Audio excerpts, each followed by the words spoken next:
Thank you for clicking on this video. Welcome back, friends.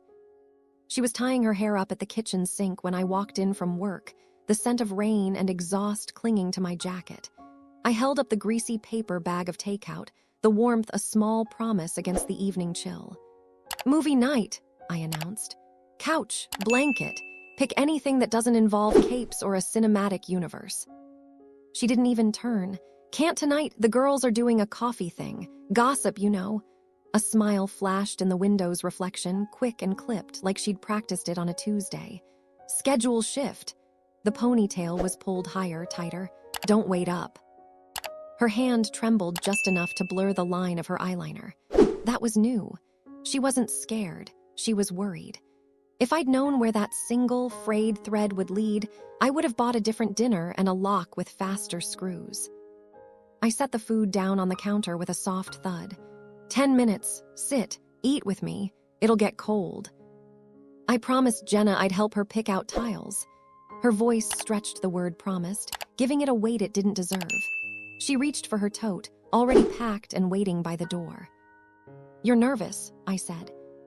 She laughed, a sound too high and too fast. About tile, please. I watched her slip on shoes she never wore to a casual coffee, black leather, pointed toe.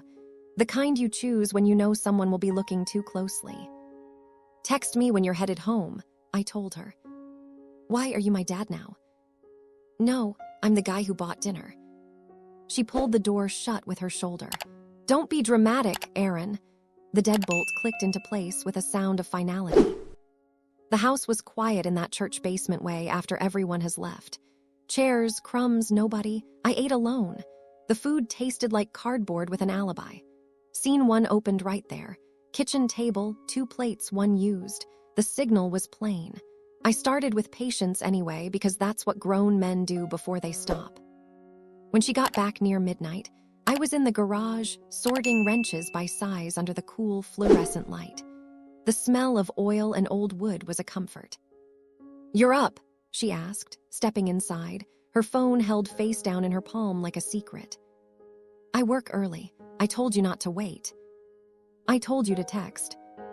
I forgot. No, I said, wiping a wrench clean with a rag. You decided not to. She rolled her eyes, a practiced, weary motion. Can we not make a fight out of coffee? Jen is going through stuff. Then you're her hero. You always do that condescending thing. I'm not condescending. I'm clocking patterns. What patterns? She tossed her tote onto the washing machine. You, Tuesday coffee, nervous hands, dressed like a job interview. No text, home late, that pattern. She stared, her face a flat, unreadable canvas. It's innocent. Good, then you can respect my time. I placed the wrench back in its slot. New rule, if you're out late, you tell me where and with who. A quick note. Courtesy. I don't report to you. You don't. You partner with me or you don't. But I don't do ghost shifts in my own house. She crossed her arms, a defensive barricade. I'm not 12. Then it should be easy. She didn't answer. She walked inside, and a moment later, doors thudded upstairs and water ran in the pipes. I went to bed on my side and left her an ocean of space. She gave me quiet for 3 days, the kind where every answer is a half syllable, every glance averted. I kept my voice calm and my schedule cleaner. I stopped reaching for her shoulder in passing. I moved my gym time to evenings. If she liked distance, I let the hallway between us lengthen into a canyon. Friday brought a backyard cookout at our neighbor Mark's. People, burgers, the safe chaos of paper plates. I figured public light was good for couples. She stayed on her phone, her thumbs a metronome of distraction. I was at the grill when Mark's wife, Rachel, nudged me. She okay? Rachel asked, her voice low. She looks elsewhere. She's fine, I said, because men say that until we don't. Jenna arrived then, in a pilot jacket and a loud, performative laugh. She hugged my wife like a rescue and didn't look at me. That told me everything I needed to know about the story she'd been fed. Later, near the cooler, my wife came by for a seltzer. I kept it simple. Are we good? I asked. We're fine. That wasn't the question. She popped the tab with a sharp hiss. Stop being so intense. It's not intense, it's basic. I raised my voice just enough for Jenna to hear without making a show of it. If you want a later life, schedule it. Tell me. No drama. Jenna's eyebrows went up. My wife's smile got thin and sharp. Public rules now, she said. Public clarity saves time. She scoffed. You don't own my hours. Nope, I own mine. I don't loan them out to question marks. That landed. I saw it in the way her eyes flickered toward Jenna, a silent plea for backup. Jenna pretended to be deeply interested in a napkin. We ate. The men argued about sports. I took a call from my foreman, Pete, about Monday's delivery, and I let it go long. It wasn't a tactic. It just felt better to be talking to someone who didn't make every conversation a maze. When we got home, she softened for the first time in a week. That was the mid-turn, though I didn't have the language for it until later. She stood in the doorway to the bedroom, her hair loose around her shoulders. I heard you, she said. Talking about time and courtesy, you're right, this week was messy. Okay. I should have told you about the coffee. Jenna needed me. Jenna always needs a stage. That's not fair. It's accurate. She sat on the edge of the bed, the mattress dipping under her weight. I've been stressed. Work, my mom's health. You didn't say. You were busy. I made time, you skipped. She bit her lip, a gesture that once might have stirred something in me. Let me make it up to you. How? Dinner tomorrow, just us. No phones, I'll plan it. I nodded once. Good, do that. She slipped a hand onto my knee like a truce flag. I held her gaze and let the silence do the speaking. We fell asleep with a 2-foot treaty between us. She did plan dinner, a small place downtown with candlelight and bistro chairs that wobbled. She was present. We talked like adults. She asked about Pete's new kid, laughed at my story about the forklift. When the server came with the check, she put her card down first. Don't faint, she joked. Noted, I said. Keep the receipts. On the walk back to the car, she slid her arm through mine. See, we're fine. We're on better behavior, I corrected. That's not the same thing. You always need a problem. No, I need respect. She didn't answer, but she held on tighter. Sunday afternoon, I was on a ladder, clearing leaves from the gutter. She brought me a brownie on a napkin, my favorite kind, the corner gooey with chocolate. Illusion, Part 1. It tasted like apology and strategy. You're sweet when you're quiet, she said, half amused. Quiet is efficient, I replied. You hear better. Monday morning was regular. Coffee, headlines, 2 adults on autopilot. I grabbed my thermos and went to work. Pete asked if I'd come watch the college game at O'Malley's on Wednesday. I said yes. I hadn't said yes to a midweek anything in months. That was initiative number 2. Time was starting to belong to me again. That night at home, she was on the couch with her laptop. I sat across from her with my invoices. A text buzzed on the coffee table. Her phone lit up. She reached for it a beat too late. The screen faced me for a full second. A preview from a contact with a single initial. Hey, same spot as last time. 7:30, I want to see you. She froze. Then she swiped, locked the screen, and set the phone on a coaster like it was hot metal. What is it? I asked. My voice was calm, too calm. Nothing. Nothing doesn't text at 7:26 with a time and a location. She stared at the blank TV screen. It's a coworker. He's going through a divorce. He wants advice. I'm being nice. Men don't ask married women for night advice. They ask therapists or dudes. She inhaled sharply. It's not like that. Like what? I have to go, she said, standing suddenly. She looked around for the shoes she'd kicked under the coffee table. Jenna needs me. She's stuck. 10 minutes ago it was quiet. Now there's an emergency. Please don't start. I'm not starting. I'm observing. She grabbed her tote. I'll be right back. I didn't stand. I didn't argue. I nodded once, the way a manager nods when the meeting is over. She left. 10 minutes can be innocent. 10 minutes after a text like that is choreography. I washed my coffee cup, wiped the counter until it shone. and made a list. Lists are anchor lines when the storm is still pretending to be fog. Meet with a consultant at the bank. Document what I control. House, truck, retirement, the shop equipment I bought with my own checks. Breathe. I didn't sleep well. At dawn, I drove to Pete's early. He looked at me over the hood of his truck. You good? I'm making adjustments. Need a couch? No, I said. I need a notary. He grunted. That kind of Monday. It's exactly that kind of Monday. At the bank, I moved savings into a separate, secure account in my name. That money was years of Saturday overtime and the sale of a boat I never used. I wasn't hiding it. I was protecting what I had built. I updated beneficiaries. I ordered new cards. I scheduled a conversation with a specialist for the next morning. No theatrics, a checklist. I stopped at the county office. Papers have a way of shutting down arguments that words can't. I filled in the lines. I read the fine print. My hand didn't shake. The clerk, a man with gray hair and practical glasses, stamped what needed stamping. You sure? He asked. Yes. He looked at me like men look at each other when one of them cuts a rope. All right, then. When I got home, she was on the phone on the porch, talking about plants with somebody. Light voice, performative laughs. I walked past her, set the folder in my office, opened my laptop, and started separating what was hers to touch from what wasn't. Subscriptions, utilities, passwords, boxes checked, access pruned. I wasn't punitive. I was clean. If she wanted solo freedom, I was making it tidy. That evening, she tried illusion part 2. She cooked a full dinner. Roasted chicken, a salad with too many toppings, candles she usually saved for holidays. She wore a soft sweater I used to compliment. I wanted to do something nice, she said, standing too close to the stove for comfort. She reached for my wrist. We've been off, let's reset. Resetting is honesty, I replied, not choreography. I'm trying here. Then look me in the eye and tell me there's not a man texting you to meet after dark. She blinked slowly.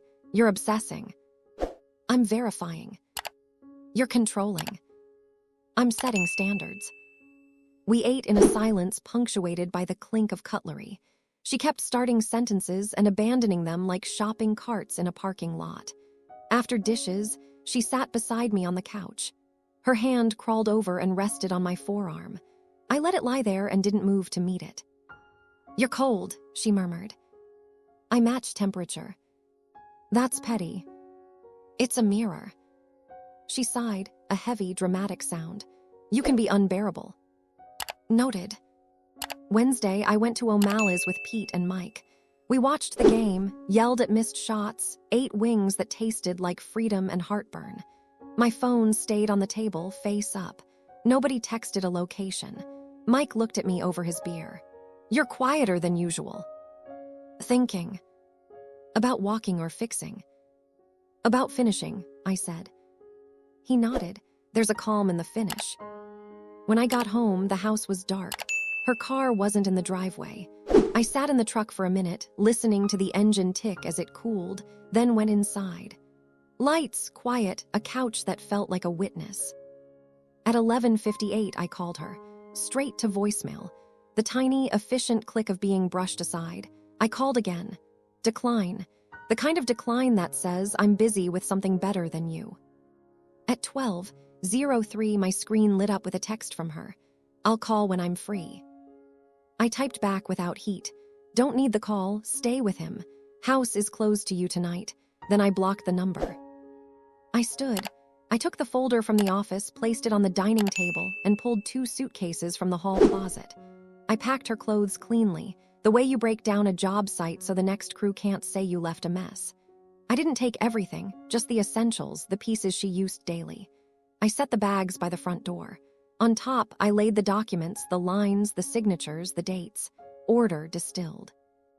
I changed the code on the front door lock. I slid the chain into place like a final period. Then I waited. She showed up 10 minutes after my message. Breathless steps on the porch. A key scraping against metal. The key didn't know the door anymore. She knocked, then she pounded. Aaron, open the door, what is this? I turned the deadbolt and opened it. She rushed in, her eyes wide, and saw the bags, the folder, the new absolute stillness in the house. Are you serious? This is insane. You can't lock me out of my own. You were out. I locked the house. With friends, she lied, her face a mask of perfect indignation. Friends who call you at midnight and ask for your time like a taxi. You are paranoid. Your phone disagrees. She flared. You're tracking me now, you're reading my messages. That's sick, Aaron. I saw a text you left in the open like a billboard. You declined my calls twice. Then you told me you'd check back when you're free. Her voice cracked into indignation theater. So I can't have my own life. I can't have a conversation without you hounding me. You've gotten controlling. Everyone sees it. Everyone who? Jenna, my mother, the girls. Jenna needs a mirror. Your mother needs peace, and the girls need new material. She pointed a trembling finger at the suitcases. This is emotional punishment. This is consequence. For what? Talking to someone, helping a friend. For stepping outside and spitting on what we built. She scoffed hard enough to shake the cheap earrings she wore. You're not a saint, Aaron. You work late. You hang out with the guys. You barely look at me half the time. I was here when you didn't show. I changed plans when you walked out. I asked for respect and you called it control. You're overreacting. No, I said, my voice level and final. I'm done reacting. She stared at the folder. What is that? Clarity. She flipped it open, saw the header at the top of the first page, and went utterly still. Her mouth worked, but whatever line she'd prepped for a different life died there. You filed this morning. You didn't even talk to me. I tried for weeks. You staged a coffee marathon. You blindsided me. You hid in plain sight. She swallowed hard. You're throwing away a marriage over a text. I'm ending a performance over a pattern. She shook her head, a slow, disbelieving motion. Are you happy? You just proved every fear I had about you. You're cold. You're punishing. You want control over everything. I want self-respect in my own home. She lifted one of the bags as if it were filled with stones. Where am I supposed to go? Somewhere that matches your calendar. Aaron, come on. Her tone softened like wet paper tearing. I messed up. I've been lonely. You've been distant. I didn't know how to talk to you. I made mistakes. We can fix it. We can go to a counselor. No counselors. I kept my voice level. There's nothing to mediate. You submitted your application to another life. I'm approving it. Tears, finally. Real strategic, it didn't matter. You're cruel. I'm clear. I didn't do anything physical, she blurted, as if that would put the genie back in the bottle. I didn't ask. So that's it. You're just closing the door. Yes. You'll regret this. I've regretted not doing it earlier. She grabbed the second bag, her knuckles white. What about the house? The savings? You can't just... I can protect what I built. You can consult whoever you like. The numbers are what they are. You're going to leave me with nothing. You traded something priceless for attention from a stranger. I pointed to the folder. Read page 3. It's fair. More fair than your last 2 weeks. You're a monster. No, I said. I'm a man who learned to stop arguing with silence. She stared at me the way people stare at stop signs when they realize they're real. Then she tried one last tactic, sugar poured over gravel. Can we please sit down? 10 minutes. No phones, just us. You had those minutes. You spent them. She opened her mouth to launch another volley. I raised a hand, palm out. Enough. We stood like that for a beat, the chasm between us vast and uncrossable. She finally lifted the bags, her shoulders slumping in defeat, and stepped back onto the porch. The night swallowed her like a parking lot swallows sound. I closed the door. The new lock clicked home. The chain rested in its groove. The house exhaled. I didn't. The next days were not peaceful. That's the lie people sell when they brand clarity as a spa day. Reality is louder. She called from numbers I didn't recognize. She used Jenna's phone, her mother's phone, a blocked line that tried 3 times at 3 a.m. I let voicemail do the catching. She left long messages that started with apologies and ended with threats. I didn't hit play on most of them. At work, Pete looked at me over a coil of wire. "You good?" "I'm busy," I said. "Busy is good," he understood. "Busy is controlled." Jenna showed up at our fence one evening like a sitcom neighbor. "You can't just put her out like that. Do you know how that looks? People talk." I rested my arms on the top plank. People would talk if I let it go on, too. "She's heartbroken. She's resourceful. She'll land." "You're cold." "You all keep confusing calm with cold." She huffed. "She said you were always about yourself." "I was about us," I corrected.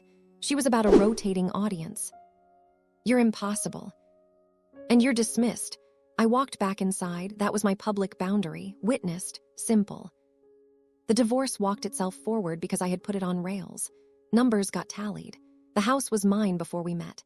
The shop gear was paid for from my LLC. The savings I moved were legal and clean. She tried to argue about furniture and gifts from her family. I kept everything straight. Offer, counter, signature. I didn't gloat. I didn't trade insults.